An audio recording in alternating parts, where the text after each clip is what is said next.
Hey, everybody, and welcome back to GCNC Worldview podcast and our Cannabis by the Numbers series. Time is flying. We're actually already in episode 4 of 8, and I'm happy to welcome back Beau Whitney from Whitney Economics, Rachel Wright from Verdant Strategies.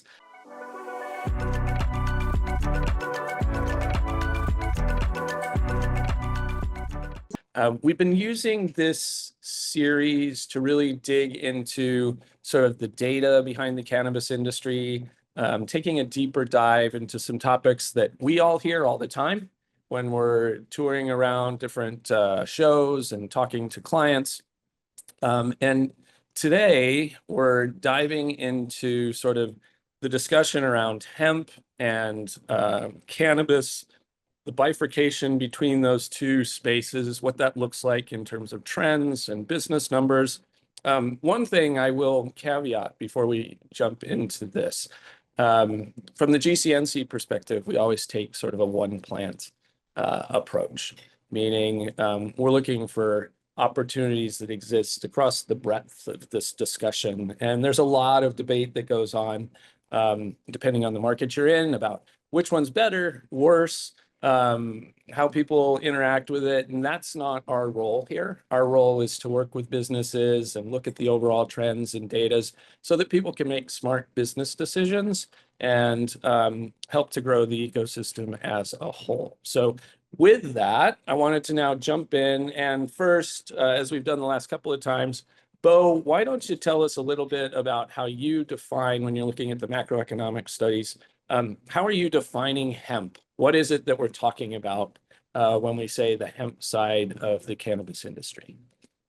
Well, in most countries, there's been this arbitrary line of demarcation that looks at the THC Delta 9 dry weight content at 0.3% THC. But, that often is not it was very arbitrary when it was first proposed by a Canadian scientist a number of years ago. But it's been codified in law across international treaties and in multiple countries. And so really, if you think about it, it really needs to be decoupled into the various strains of the plant. And then from those strains, you can look at whether or not there's industrial applications or non-industrial applications. And so that's kind of how I bifurcate is, are there industrial applications and are there not? Now, the one area that's kind of gray right now is the cannabinoid plants that don't trigger that 0.3% THC level, but do produce intoxicating products or psychotropic products, right? And so that's the gray area, and that's where a lot of the focus is. But right now, there's so many different applications on the industrial side that it really makes the whole intoxicating marijuana, adult use, hemp, and medical intoxicating industries pale by comparison. Mhm. Interesting. Yeah. And I know I was at a conference in Germany last year talking about what is the best pathway to regulate all of this, which is an ongoing debate across, I think, every country, every state. And sometimes it's grounded in logic and sometimes it's just politics. Um, Oh, and but it's also very emotional for people. it People is. have an emotional attachment to the plant, either in a very negative way or a very positive way, and that tends to shape their views and their policies and the way that they deal with the plant. Yeah. Yeah. And on our last episode, we started to go down this road a little bit, and I pulled us back because I knew we were going to talk about it today. But we were talking about the upside potential of companies participating in the hemp market and whether or not sort of the potential mass deliverability of hemp products was the quote unquote better opportunity from a business perspective, or even with the devil being in the details on things like 280E and business management against all these legal frameworks that shift, whether or not the THC side might be the more pragmatic approach for folks. But why don't you start, Beau, with addressing that a little bit? And then Rachel, I want to hear from you also, as you've been talking to your clients on the THC side and managing through those aspects, if those businesses seem to be just fine in their lane, or if they're facing pressure from these other sort of outside markets. So on the you kind of have to look at it on a global perspective and then split the globe into two, the US and then everybody else. Because in most all other countries, the market evolved via hemp, and the use of hemp for industrial applications became more normalized. And then they started adding on cannabis reform associated with medical and adult use. We did just the opposite here in the United States, where we deployed medical and then adult use, and now we're deploying hemp. And so it's creating all sorts of confusion, both on the international level, at the US national level, and at the state level. And even for operators, it's very confusing. And it takes experts like Rachel and her team and others to be able to help sort them out from a financial opportunity perspective and the like. But so right now there's tremendous opportunity um, for for hemp globally. In fact, it's a significantly larger market than the adult use and medical combined. But there just has to be normal and reasonable policies. Now, in the US, a lot of the policy discussion is either or. It's either we treat it like hemp like it's still a narcotic, or we don't do anything and we're frozen in place and we just throw our hands up and don't do anything and kind of hide our heads in the sand. There's, I think, a much more practical approach from a policy perspective, where you put some controls in place at the farm gate level, which means, on the farm, in the agricultural sector, and then impose greater regulations depending upon the product intention, either intoxicating or psychotropic, industrial, or whatever. So I think that's where everything kind of lies, is what is the product intention, and do you want to, in the US, do you want to continue with just looking at it from a agricultural perspective, or do you want to look at it from from a product intention level? And just, I know that you want to jump in a little bit, Chris, but one thing to note is, like, the production of orange juice, right? One of the byproducts of concentrated orange juice is alcohol. And so, do you treat oranges, if you treat it like hemp, for intoxicating hemp, do you treat oranges like alcohol, or do you treat it like an agricultural product, and then regulate alcohol differently from oranges? Right. It's the same thing. It's a hemp and oranges, not an apples and oranges comparison. But it's a good comparison nonetheless, because there are these byproducts from all of these different agricultural products that do have intoxicating, psychotropic, impacts on people. But for some reason, hemp is treated much differently from a regulatory perspective. Yeah. Yeah, it definitely goes back into a history of propaganda and politics and misrepresentation, of course, that we will save for another day, because that will take us down a whole different pathway. But I agree with you. And Rachel, on the THC and cannabis side, where you're dealing with clients in California or Europe, I've talked to a number of companies that are very happy staying in that lane, because even though it's got all of its own complexities, it has in many places become at least a defined pathway. And certainly, I think within Europe, that is true. The US, we mess with them all the time still, but there hasn't been this rush to jump or split up into these multiple lanes because they've navigated that successfully. Is that what you're also seeing from your clients and how you're working with them? Or do you think they're feeling pressure to jump ship into all of these other sectors, sort of shiny object syndrome? Yeah, yeah. So I think if we look at like the industrial hemp side of hemp, I think that's a very different audience, and I would actually ask Beau to maybe weigh in on that, because it's not like you have an operator that is an operator in the United States that is going to then parlay, Right. into industrial hemp. So to me, Of course not. yeah, it's just Yeah. completely different lane. Yeah. So I think we won't see that pivot, but I do see the pivot of THC operators, thinking about wellness, thinking about the CBD wellness lines. I also see them looking at smoke shops, for example, and what types of products they can get into smoke shops that can cross state lines. And then I also see some of our operators. It can take so many paths, because some of the operators that I work with that have worked in the legacy market, say for example, and then transitioned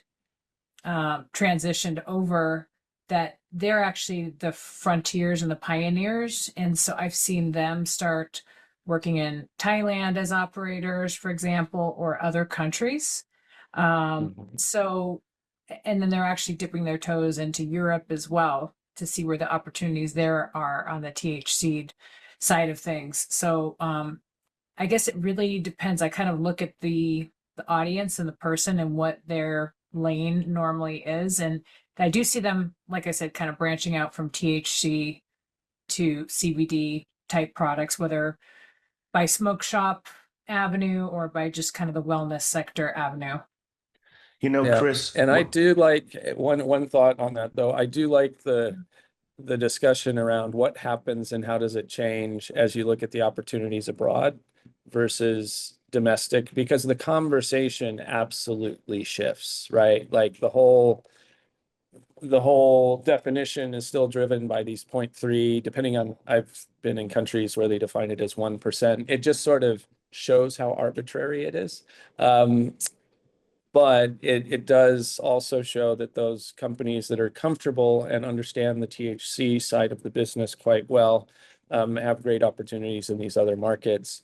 They don't have to necessarily stay at home and combined in those same frameworks. There are other ways to diversify, not just to expand product into the hemp side, for example. So you know, I one appreciate thing that highlight.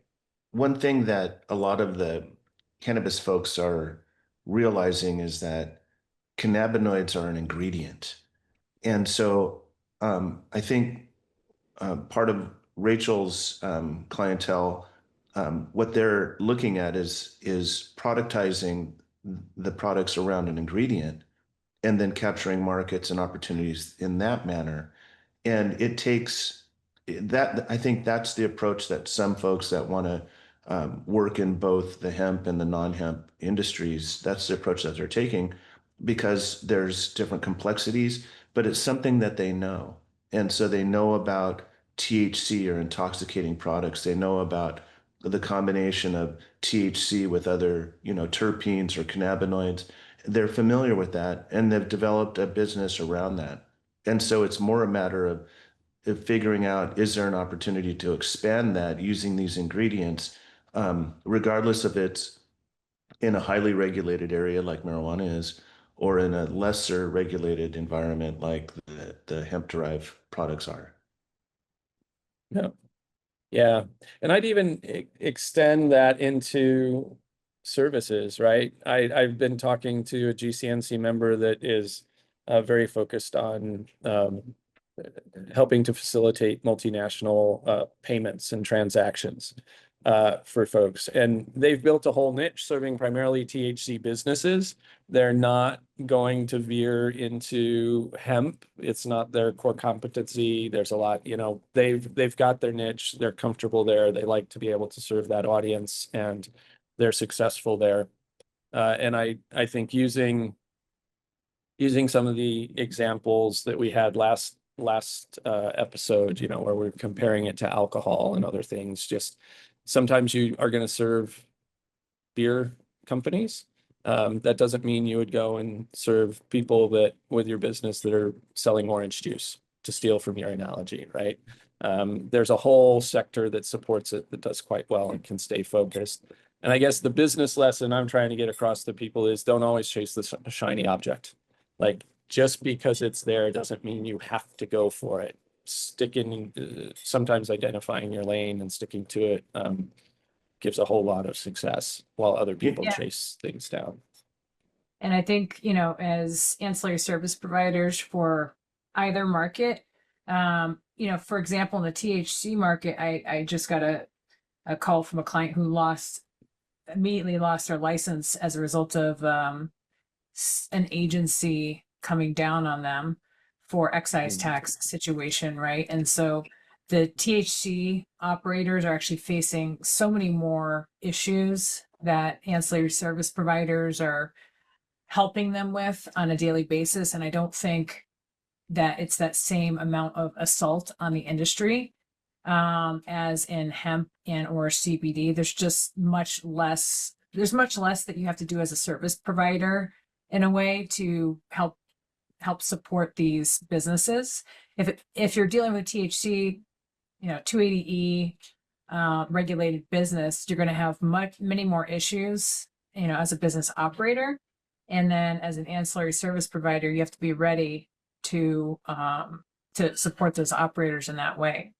So it's like a full-on war on the THC industry, you know, whether it's by tax regulatory agencies or, you know, otherwise. So, You know, and I think that's the dichotomy here. You know, it's that's sometimes why people want to transition into the hemp industry, because it's just less of a headache, it's less expensive, and a lot of operators get upset at the hemp industry because of the difficulties that they're facing in the marijuana industry, when this is really a policy discussion, you know, that can only be addressed at the policy level, you know, either at the state or federal level.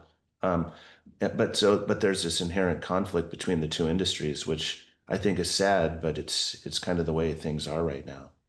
mhm. Yeah, I have, however, been approached way more in the last 3 months than I have in the last 3 years about trying to have productive and proactive discussions about bridging that conversation, right? Because if you look in my favorite state to pick on right now is Texas. If you look at the absurdity that is going on in Texas, where they're essentially trying to ban hemp for no solid, logical, or educated reason, other than they just like to ban stuff. It requires a united front across all the different sectors. Because if we don't have a united front, then policymakers and legislators look at us and go, well, you guys can't even agree, so why should we? And I think that undermines the ability of each sector to do its business, even though it's highly regulated, lots of challenges. So, you know, I think it's important for the folks on the hemp side to realize that you're only one step away from a situation like Texas, where they're trying to shut you down, if we don't all work together to try and create an ecosystem that allows both sides to flourish. You know, that's a really good point, because in some of the policy adjustment proposals that's coming from the higher THC side, that could ultimately come back and really seriously bite them if they are conveyed over to the marijuana side. And so I think what I've been discussing with my clients and in my writings as well is that it's really important to stay focused on your core competency, stay focused on what you do, your operational controls, and then also understand the market well. Because in some of these instances, on the higher THC side, um, the uh, the very same people that are crying foul are the very same ones that oversaturated a market, drove down prices, drove out small businesses, and did all this stuff. And so they're kind of reaping, or sowing the seeds for their own failure. And so I think that's why the key message here is really look at the macro environment, understand it, and see how you fit into the operationally and with your strategy and corporate objectives. That's really key. Can't emphasize that enough. And I know it's a common theme that we've had on multiple episodes so far. Yeah, and I think Yeah, I see funny. people Okay. like diversifying into hemp and into the hemp markets because they're just kind of tired. They're tired from being on the THC side of things too. So they're definitely looking to diversify for a way out. And that's one of the exit Yeah, plans. a lot of them diversified out and then jumped into hemp and then only saw the hemp market completely collapse due to oversaturation and oversupply. And so, Right. it's like they jumped over just to get some relief and then they failed in Mhm. the process. Yeah. But, one Yeah. thing to note is that there's so much diversification of the hemp products and the hemp potential that, even though there's a major focus on hemp cannabinoids right now, you can still derive cannabinoids from all these different plants and different strains within hemp, as well as other plants, like caraway and the like. Um, and so ultimately, this is going to have to be driven at the product intention level because there's multiple uses of the hemp plant. You can get the fiber, which is used in plastics and automobile manufacturing and in also in textiles and construction. You've got hemp grains, which could go a long way to address the price of beef, for example, because there's a global shortage of animal feed, and that ability to feed cattle is being restricted by the FDA. So, and then animal and then human feed. So there's all sorts of products that you could diversify into while still generating the cannabinoids as an ingredient in other areas. And so a lot of this discussion on the hemp cannabinoid strain, I mean, it's just temporary in nature. There's Yeah. so much more that you could do with the plant. Mhm. Yeah, and each side has parallel pathways. I mean, an interesting use of the word human feed, right after, Yeah. um, I on the THC side, right? I've been working with businesses that are working on cannabis tourism, and a lot of that is around infused meals, infused foods, right? And that's all the THC side. And then at the same time, you have um, the hemp uses that you pick up in the natural foods grocery store, or for your cattle feed or whatever. And it just always takes me back to this notion of, yes, end use is important. Understanding what we're dealing with within the legal framework is important today because we need to make sure we stay compliant and functioning and all that. But long term, as these walls come down, whether that's 6 months from now or 6 decades from now, I've given up trying to predict it. So we'll give it a 60-year span. It's going to come, and so understanding what that use is and how you're targeting your market and all that is as critical as understanding, in my opinion, tax compliance. Because one keeps you alive today and the other one keeps you alive a hell of a lot longer into the future. So it's all very interesting, and it's part of my frustration with the whole fact that we have to bifurcate the discussion between hemp and THC. Because if we were in a rational world, we would just be talking about end use and could build our businesses that way. Yeah, I think the both industries need to be very, very careful at this point in time because any missteps in the way that this is managed, and if restrictions are imposed on the cannabinoid side, it could have a real devastating effect and unintended consequences, especially dealing with women's health issues. So, to a certain extent, a vote against cannabinoids is a vote against women's health, especially when it comes to perimenopause, when it comes to endometriosis treatments. A lot of these things are addressed very effectively through cannabinoid treatment that may ultimately, if things go from bad to worse on the hemp side, a lot of those options for women could be completely eliminated from the marketplace. And so it's very important time where calmer heads need to prevail, and they need to understand, the potential economic and health impacts that these policy changes represent. Yeah. Yeah. I worry that anytime we're calling for cool heads to prevail at this moment in time, we may be in trouble. I haven't seen a whole lot of that, but I have seen in that particular line of thought some amazing research, some amazing products coming out on both the hemp and THC side around women's health issues. And I first saw that really coming into market in India, like a number of years ago, and have been happy to see some of that transitioning into the North American markets quite nicely as well. So, so many opportunities within this space. And I know, Beau, you've put out, I think, a couple of reports on all of this, have you not, over the last 12, 18 months? I can't remember when the last one came out. Yeah, we just published a THC beverage report, which looks at THC as an ingredient. So it looks at both the marijuana side of beverages and the hemp-derived side. We put out a series of reports at the state level on cannabinoids and the potential of the cannabinoid market, as well as the impact that some of these proposed restrictions on hemp could have at the state level from agricultural, product manufacturing, and retail level. And then one of our more famous reports, I think the THC beverage report now has surpassed this one, but the U.S. cannabinoid report from about a year ago or a year and a half ago that we published that sized the market for cannabinoids that are hemp derived at $28.4 billion.